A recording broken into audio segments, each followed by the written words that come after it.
قل إن كنتم تحبون الله فاتبعوني يحببكم الله ويغفر لكم ذنوبكم والله غفور رحيم قل أطيعوا الله والرسول فإن تولوا فإن الله لا يحب الكافرين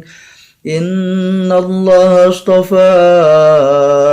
آدم ونوحا وآل إبراهيم وآل عمران على العالمين ذرية بعضها من بعض والله سميع عليم إذ قالت امرأة عمران رب إني نذرت لك ما في بطني محررا فتقبل مني إنك أنت السميع العليم فلما وضعتها قالت رب إني وضعتها أنثى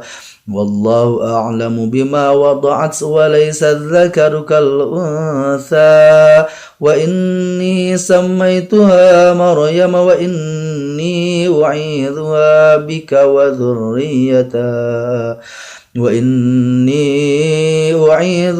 بك وذريتها من الشيطان الرجيم فتقبلها ربها بقبول حسن وأنبتها نباتا حسنا وكفلها زكريا كلما دخل عليها زكريا المحراب وجد عندها رزقا قال يا مريم أنى لك هذا قالت هو من عند الله إن الله يرزق من يشاء بغير حساب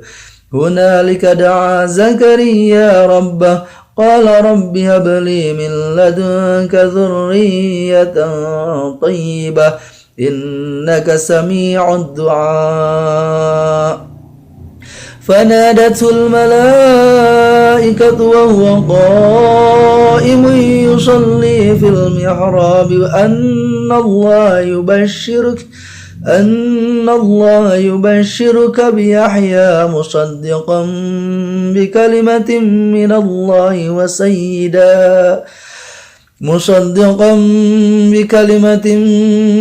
الله وسيدا وحصورا ونبيا من الصالحين قال رب أنى يكون لي غلام وقد بلغني الكبر